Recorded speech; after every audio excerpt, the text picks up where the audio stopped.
Thank you for having me this morning. For the second year in a row, my name is Lynn Hobson, and I'm a publicist and an advocate for domestic violence survivors. Last year I told my story. I'll keep that extremely short. I was dating someone. I didn't want to be in the relationship any longer. I broke it off, and the result of me breaking it off ended me up in the hospital with a ruptured eardrum, a few broken fingers, a black eye, and emotionally scarred, you know. Another thing is that when I went through the process of getting my temporary restraining order to my permanent restraining order, it was a very discouraging process. It was kind of like a lonely walk.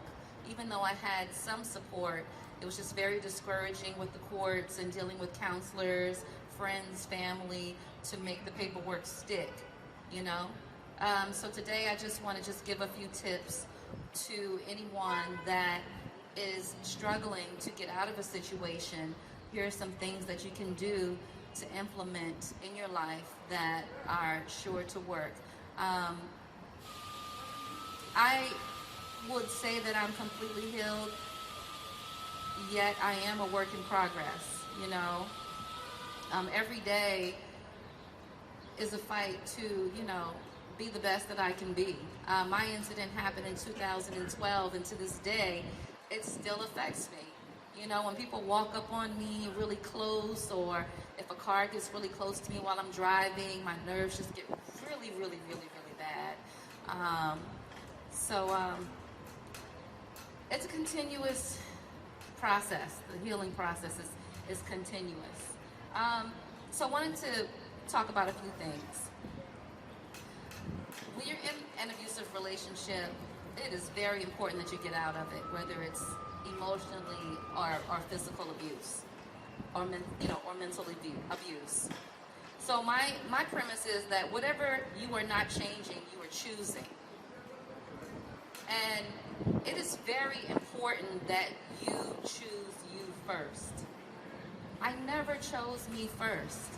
Even after the incident, just this year, I finally got the memo to choose me first.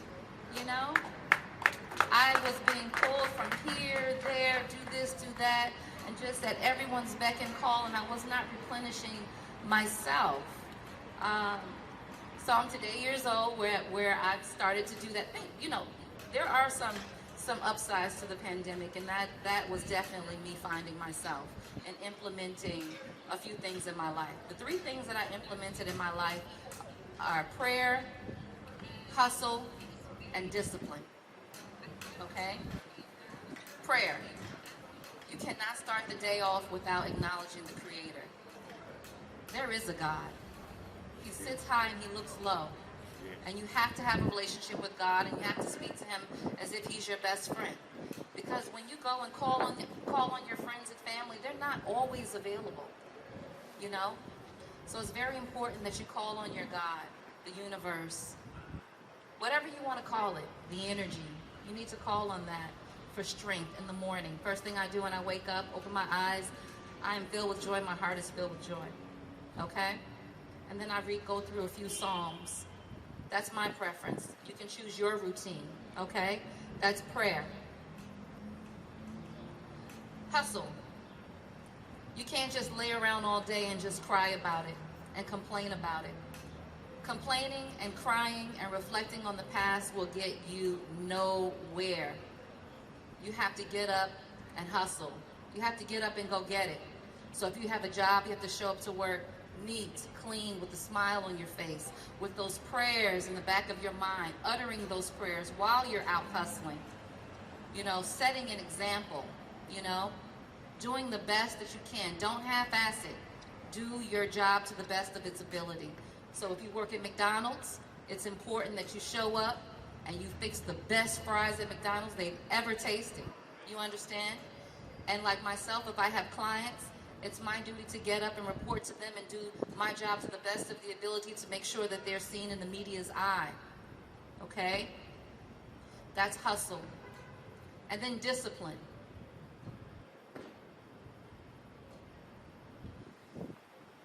Discipline is the consistency of prayer and hustle. Not only with discipline, I implement stretching, meditation. I have an app that I downloaded from Deepak Chopra. It's a meditation app. It's called the Chopra app, where I meditate daily. And I exercise. So I incorporate that prayer and that stretching and that meditation for at least 30 minutes to an hour before I start my day. And I write down a to-do list, and I stick to it. So, for me, prayer, hustle, and discipline equals success. And I'm standing here today in my own success to tell you that you can do it too. It won't be easy. There will be bumps in the road.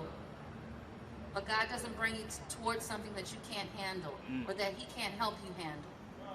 So at the end of the day, prayer, hustle, and discipline equals success. And thank you so much for having me. Thank you for sharing. Anyone else want to tell us who joined you today? Let's see here. We have a special guest. Yes. What is your special guest's name? Is it Mr. Love Muffin? Everyone should have a Mr. Love Muffin in their lives. Yes, this is Mr. Love Muffin. This is kind of like my security blanket whenever I go out and give speeches. And it's like he knows when I have to give a speech because he's at the door waiting for me. It's so weird, but I'm thankful for him. Thank you. Let's have another round of applause for Lynn and Mr. Love Muffin. We're going to just raise the flag and come back and hear from our council people and come and hear from our director of public safety. But let's raise the flag right now. We got a good win today. Thank you, Aim and Abush Corporation.